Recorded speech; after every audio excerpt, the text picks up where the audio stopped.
Aleluia. Agora vamos para o João capítulo 10, a nossa mensagem dessa noite, noite de ceia. Aleluia.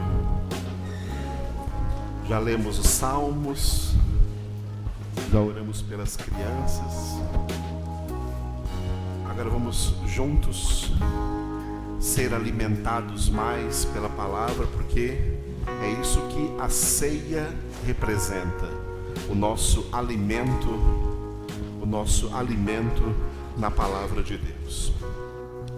Em João capítulo 10, nós chegamos hoje nos versículos 17 e 18, que já estão projetados ali. Esses dois versículos importantes aí dentro deste capítulo de número 10, palavra que o Senhor vai estar falando conosco. Amém? Glória a Deus. O clima para vocês aí tá bom? Tá calor? Tá frio? Tá bom? Tá excelente? Tá bom desse jeito? Aleluia. Muito bem. João 10, 17 e 18. Jesus disse assim: por isso o Pai me ama, porque eu dou a minha vida para a reassumir. Ninguém a tira de mim, pelo contrário, eu espontaneamente a dou. Tenho autoridade para a entregar e também para reavê-la. Este mandato recebi de meu Pai. Vocês repitam.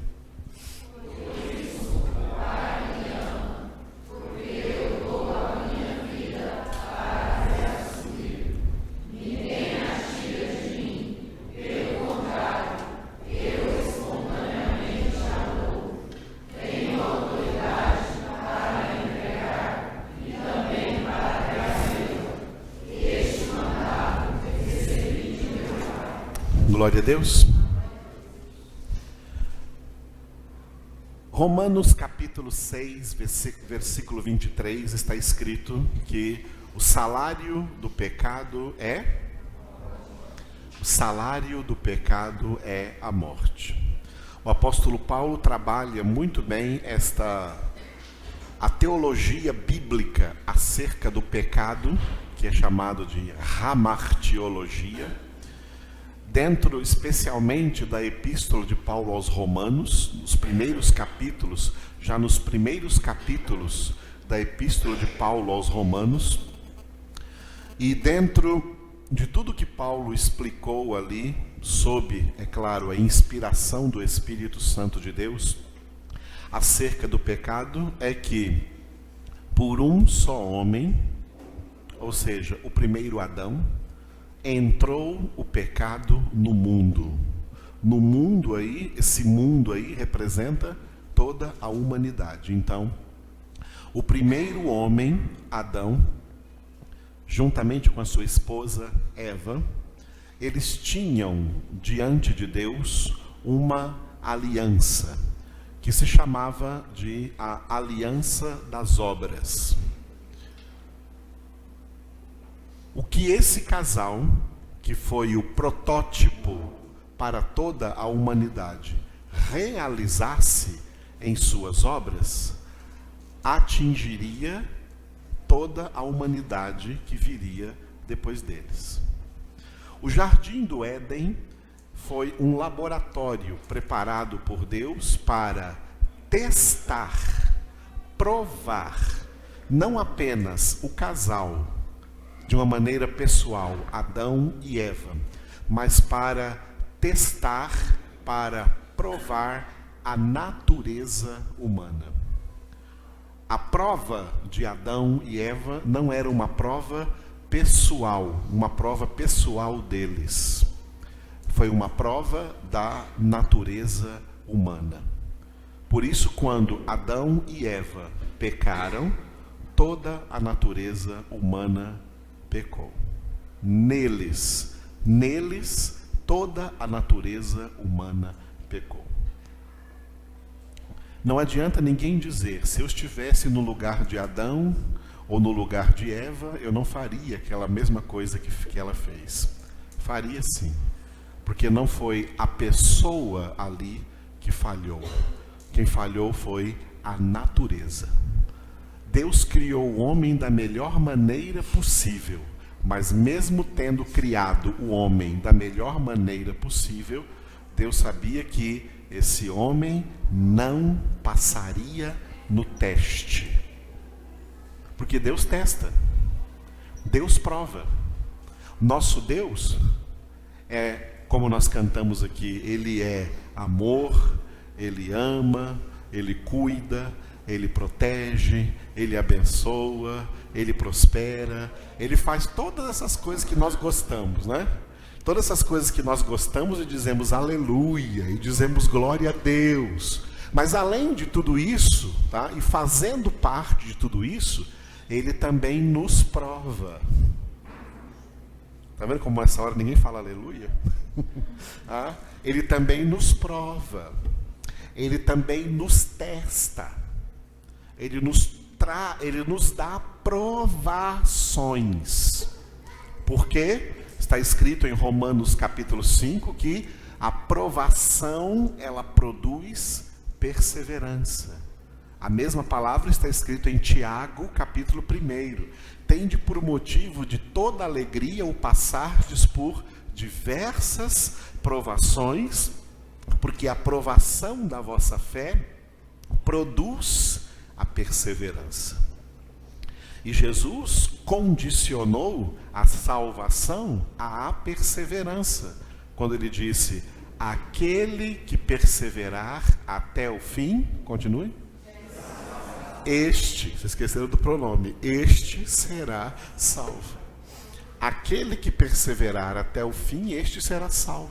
Se precisamos de perseverança para a salvação, a perseverança é produzida na prova. A perseverança não é produzida na oração, a perseverança não é produzida na meditação da palavra, a perseverança não é produzida na congregação. Nessas coisas, outras coisas são produzidas. É produzido fortalecimento, é produzido graça, é produzido fé, é produzido unção, é produzido conhecimento, mas perseverança não. Perseverança é produzida na prova. Aleluia? Por isso, nosso Deus, Ele, dentre todas as coisas que Ele, na sua divina providência, providencia para nós e providencia para o nosso bem, Ele nos providencia também provas, providencia testes. A prova de Deus para Adão e Eva era uma prova diferente. Não era uma prova pessoal para a pessoa de Adão, para a pessoa de Eva. A prova para eles foi a prova para a natureza humana, da qual os dois foram o protótipo que Deus criou. O protótipo não passou na prova. A natureza humana não passou na prova. Por isso, Romanos 3:23. Todos pecaram e destituídos foram da glória de Deus, ou carecem da glória de Deus. E o salário do pecado é a morte. Por isso Paulo escreveu, por um só homem entrou o pecado no mundo, e pelo pecado, a morte.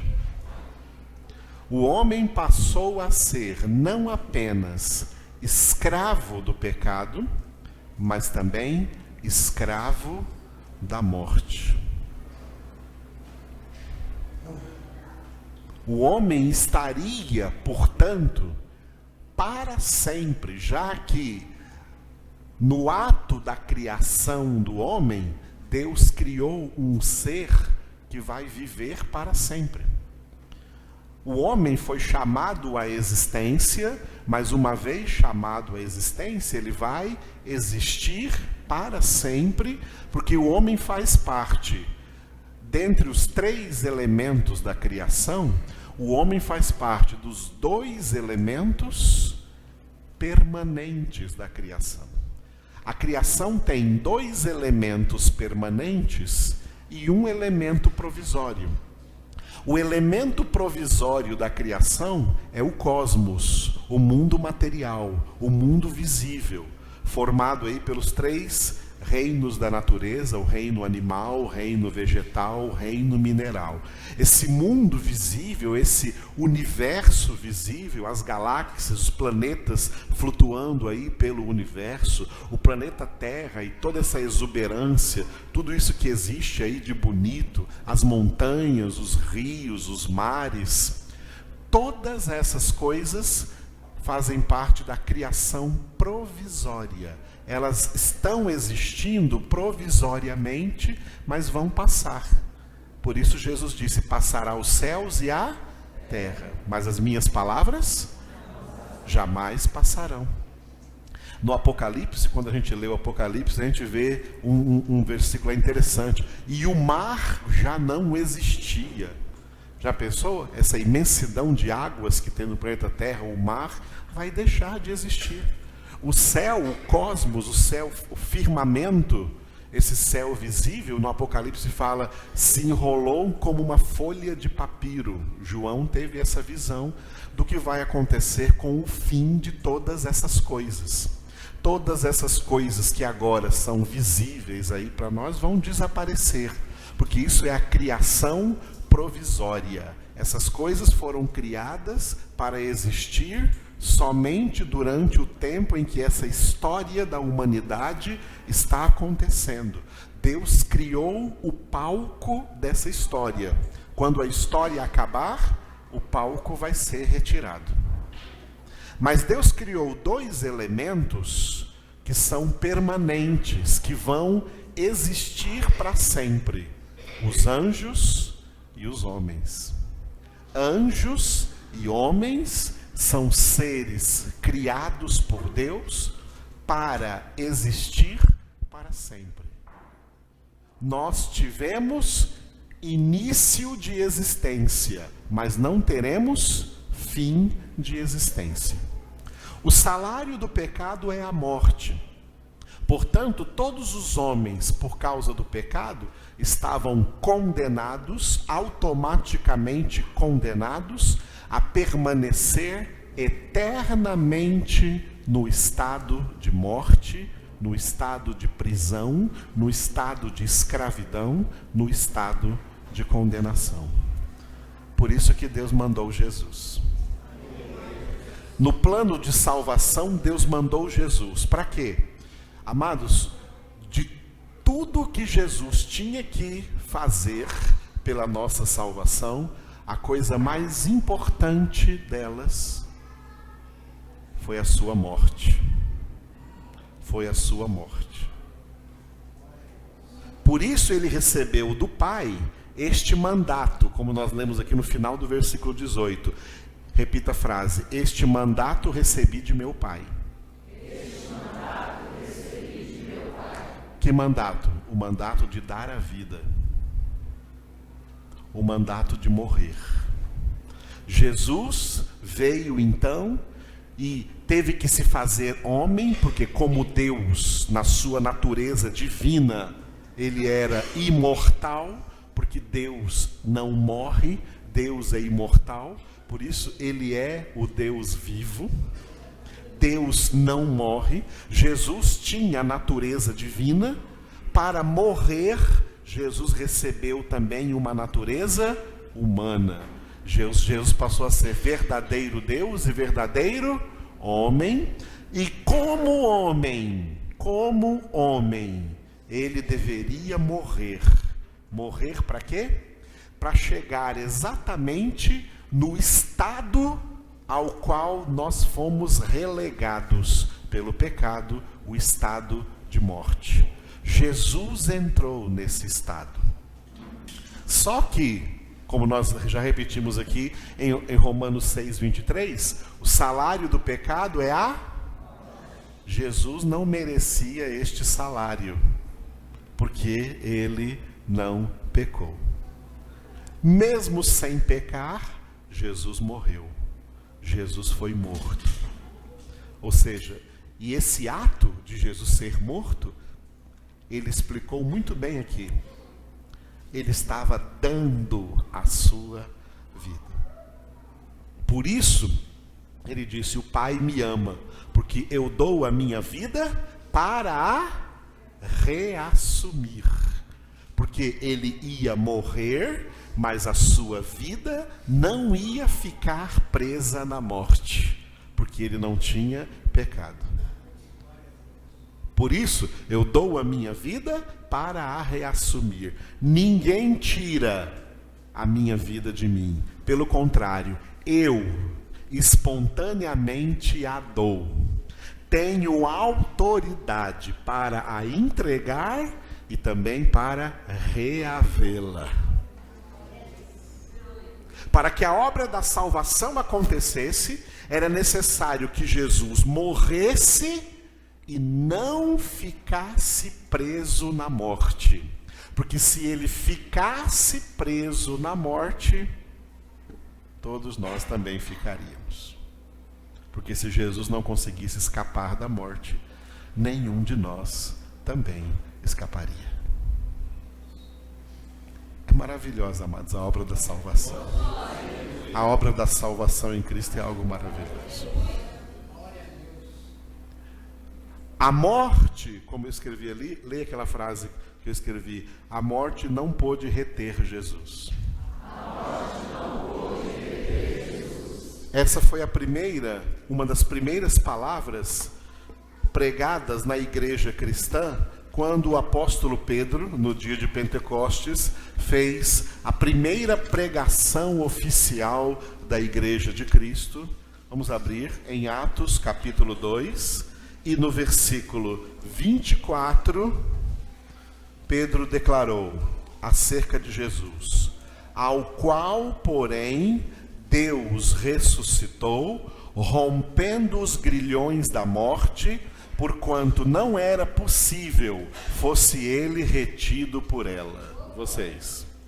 Ao qual, porém, Deus ressuscitou, rompendo os grilhões da morte, porquanto não era possível fosse ele retido por ela. Aleluia! Não era possível que Jesus fosse retido pela morte, porque a morte só podia reter, só podia manter presos no seu estado de morte o pecador. De repente recebe um homem que não é pecador. Aleluia. Recebe um homem sem pecado. E ele entrou nesse estado de morte, sem merecer esse estado de morte, e a morte então viu: esse eu não posso reter aqui, esse eu não posso prender aqui. Ele vai quebrar os meus grilhões, ele vai tirar a minha autoridade, porque ele é o primeiro homem que veio aqui para tirar de dentro da morte vida. Por isso que Paulo chama, tanto em Romanos como em 1 Coríntios capítulo 15, a Jesus de o último Adão. Pelo primeiro Adão entrou a morte. Pelo último Adão, que não pecou, que passou no teste, entrou a vida. E por isso Jesus tem autoridade de, primeiro, ele mesmo não ficar preso na morte. A morte é um estado de prisão, que no Antigo Testamento, em hebraico, era chamado de, diga, Sheol. Sheol, em hebraico, é morte. E nós lemos isso no Salmo 16:10. Salmo, Antigo Testamento, então, Salmo 16:10. Em português vai estar escrito morte. Em hebraico, esse salmo foi escrito em hebraico, vai estar escrito Sheol, Salmo 16:10. Pois não deixarás a minha alma na morte, nem permitirás que o teu santo veja corrupção. Repitam. Pois não deixarás a minha alma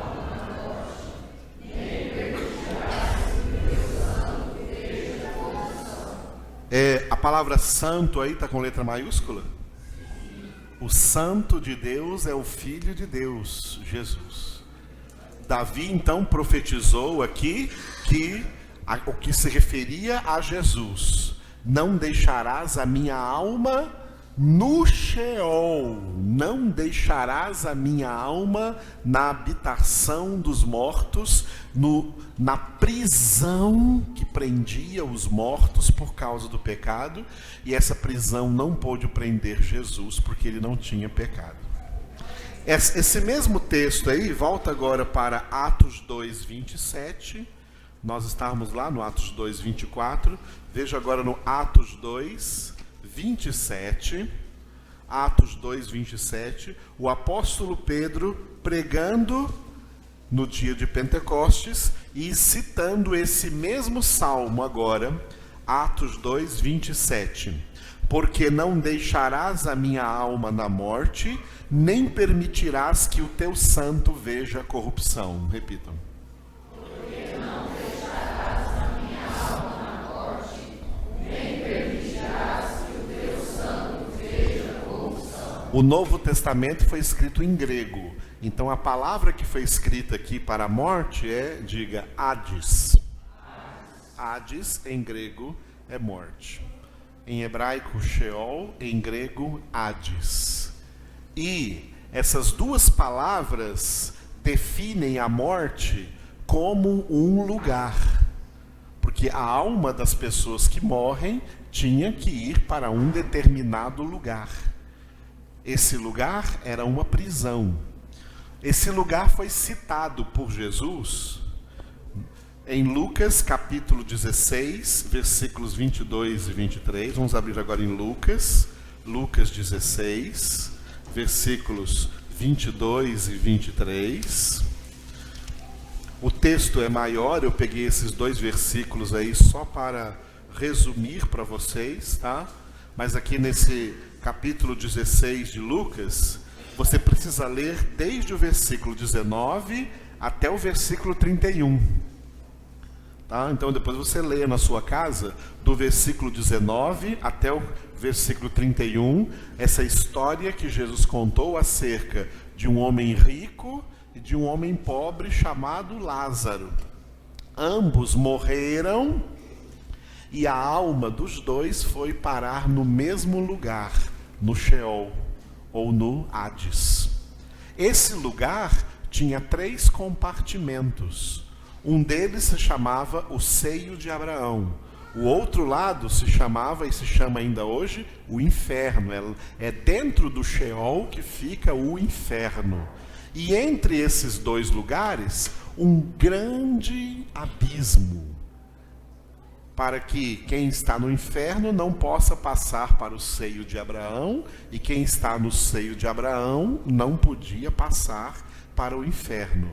Mas o lugar todo é uma só prisão, a prisão chamada morte, onde todos ficariam ali mortos. E os versículos 22 e 23 dizem, vamos ler juntos: aconteceu morrer o mendigo e ser levado pelos anjos para o seio de Abraão.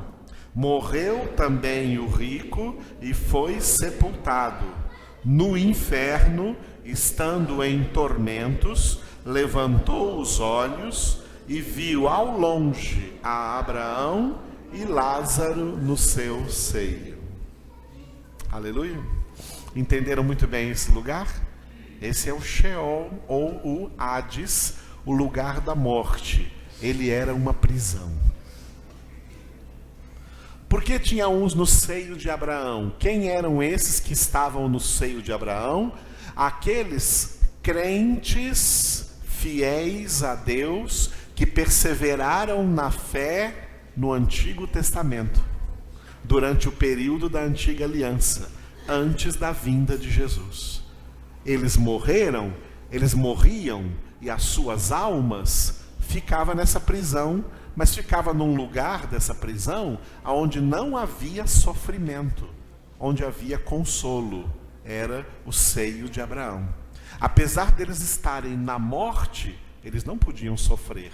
Eles não podiam ser castigados, porque eles morreram na fé, mas estavam na prisão. Do outro lado, por isso que podia ver, quem estava de um lado podia ver o outro lado, do outro lado, o inferno, lugar para onde iam e continuam indo todas as almas dos ímpios, dos descrentes ou dos crentes relaxados, dos crentes que não perseveram, todos. Esse rico que morreu, ele era crente, tanto que ele chamou Abraão de pai. Ó pai Abraão! Se ele não fosse crente, ele não chamaria Abraão de pai. Ele chamou Abraão de pai porque ele era crente. E mesmo sendo crente, ele foi parar no inferno. Cuidado que você, mesmo sendo crente, poderá ir parar no inferno. Então, lá no inferno existe sofrimento para essas almas. Essas almas sofriam, e esse homem rico aí estava sofrendo lá no inferno e vendo do outro lado Lázaro sendo consolado lá no seio de Abraão. Essa é a prisão.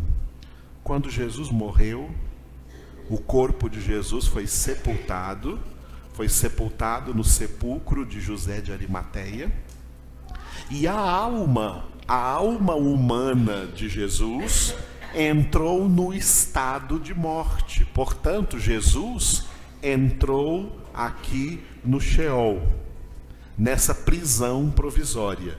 O apóstolo Pedro falou isso, 1 Pedro, capítulo 3, versículos 18 e 19. 1 Pedro, primeira carta de Pedro, capítulo 3, versículos 18 e 19. Quem encontrou, diga glória a Deus. Então vamos ler juntos. Pois também Cristo morreu uma única vez pelos pecados, o justo pelos injustos, para conduzir-vos a Deus. Morto sim na carne, mas vivificado no Espírito, no qual também foi e pregou aos espíritos em prisão. Porque Jesus morto na carne e vivificado no Espírito? Vivificado no Espírito porque ele não tinha pecado. Morto na carne, morto no corpo, mas vivificado no Espírito porque não tinha pecado. Então ele chega no Sheol e o Sheol não pode prendê-lo, ele não pode ficar lá. Então ele prega o evangelho de salvação para todos que estão aprisionados no seio de Abraão, não no inferno. Os que estão no inferno vão continuar no inferno, mas os que estavam no seio de Abraão, Jesus os tira de lá. Por essa pregação, Jesus os tira do seio de Abraão e os leva para onde ele já havia levado o ladrão convertido na cruz, que ele disse: ainda hoje estarás comigo no paraíso, não no Sheol. O paraíso não é o Sheol. Jesus então levou todos, Abraão, o Lázaro e todos quantos estavam salvos, em estado de salvação, mas embora estivessem no estado de salvação, estavam nessa prisão chamada Sheol, Hades ou morte. Mesmo num lugar onde não tinham sofrimentos, era uma prisão. Jesus então os tirou da prisão. Jesus disse: morte, onde está a tua vitória? Onde está o teu aguilhão? O teu aguilhão é o pecado e eu não tenho pecado. Você não pode me prender aqui e eu vou levar todos esses aqui comigo também para fora daqui. E eles foram levados então para o paraíso. Por isso, desde que Jesus veio para cá, desde o início da pregação do Evangelho, os salvos que morrem, a alma deles não vai para o Sheol, a alma deles não vai para a morte, para essa prisão. A alma dos salvos agora já vai direto para o paraíso.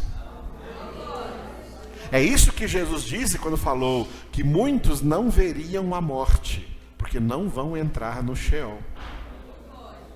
Vão direto para o paraíso. Por isso que se dizia na igreja primitiva que os verdadeiros crentes não morrem, eles dormem.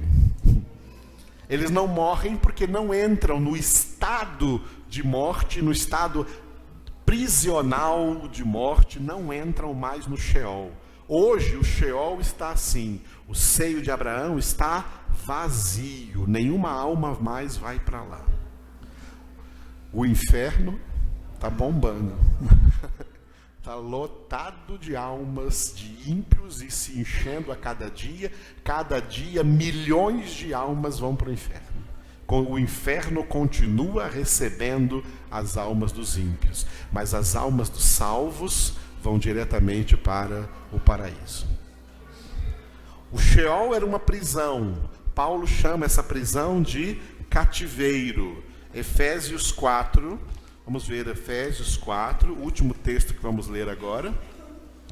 Efésios 4, versículos de 8 a 10. Efésios 4, de 8 a 10. Agora quem encontrou, diga aleluia. Aleluia. Todos juntos. Por isso diz, quando ele subiu às alturas, levou cativo o cativeiro e concedeu dons aos homens.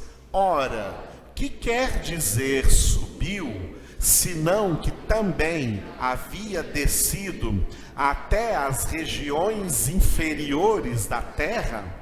Aquele que desceu é também o mesmo que subiu acima de todos os céus para encher todas as coisas. Versículo 8 diz, quando ele subiu às alturas, repita essa frase, levou cativo o cativeiro.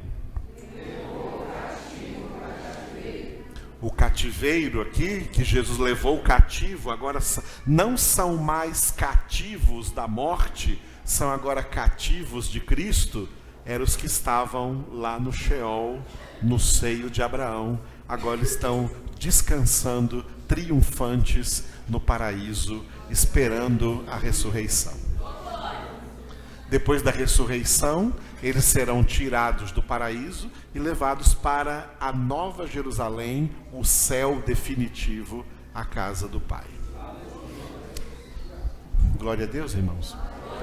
É por isso que Jesus disse em João 10, 17 e 18, por isso o Pai me ama. Porque eu dou a minha vida, mas eu vou reassumi-la. Eu vou reassumi-la porque a morte não vai ficar com a minha vida. Tá? Ninguém tira a minha vida de mim. Pelo contrário, eu espontaneamente a dou. Tenho autoridade para entregar e também para reavê-la. Porque a morte não tem autoridade sobre mim. Eu é que tenho autoridade sobre a morte. Esse é o mandato que Jesus recebeu do Pai. Você vai lá, meu filho, e vai morrer. Mas a morte não vai conseguir te prender. Porque você é a própria vida. Jesus disse, João 11, eu sou a ressurreição e a vida. Quem crê em mim, ainda que esteja morto, viverá. Por isso os que estavam mortos lá no Sheol, viveram de novo no paraíso e vão viver novamente na ressurreição para viver eternamente na glória com Cristo Jesus. Aleluia. O que esse texto resume para nós dentro desse contexto de João 10, onde Jesus é o bom pastor para todas as suas ovelhas, para o seu, como vimos ontem, seu rebanho eleito, sua igreja eleita. Que Jesus tem responsabilidade sobre suas ovelhas para sempre.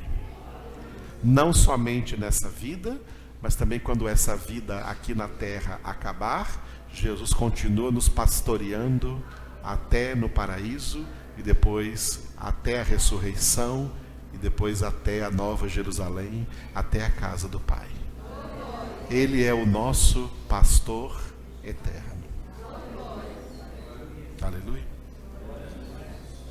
Nós ceamos para representar que nos alimentamos todos os dias da sua palavra, porque cremos que a sua palavra são palavras de vida eterna. São espírito e são vida. A ceia representa o que fazemos todos os dias, meditando diariamente na palavra de Deus, para sermos fortalecidos, não enganados, não influenciados por esse mundo de trevas, esse mundo que jaz no maligno, mas sermos, no meio de tudo isso, mais que vencedores por meio daquele que nos amou, Cristo Jesus. Aleluia. Vamos orar durante então a celebração da nossa ceia, amém? Enquanto estivermos celebrando a ceia, vamos estar orando ao Senhor, vamos estar orando, né? Já oramos hoje pelo Pedro Paulo e a Cíntia que vão casar, vamos estar orando pelo pastor Walter Lúcio, que já teve a sua cirurgia adiada aí umas 3 vezes. A última vez que ela foi adiada para depois de amanhã, para terça-feira. Nós estamos entendendo que é a mão de Deus que está providenciando tudo isso, porque Deus tem algo especial para ele. Aleluia, glória a Deus. Vamos orar por ele. Nós também estamos orando pela Ada, né? A Ada está se preparando para passar aí por um procedimento aí definitivo, né? Será uma grande bênção na vida dela. E em nome do Senhor Jesus, ela estará curada para sempre. Em nome de Cristo Jesus. Vamos orar também por todos quantos estão enfermos, amém? Estão enfermos. O Oswaldo também pediu oração, né? Ele não estaria aqui hoje porque as suas 2 meninas, Milene e Marina, foram fazer vestibular para a UNB em Goiânia. Então não daria tempo deles chegarem, né? Então vamos orar para que essas meninas também possam, né, passar nesses vestibulares aí em nome de Jesus. Seja feita a vontade do Senhor. E vamos incluir todos os pedidos e necessidades de cada um de vocês nas nossas orações. Aleluia.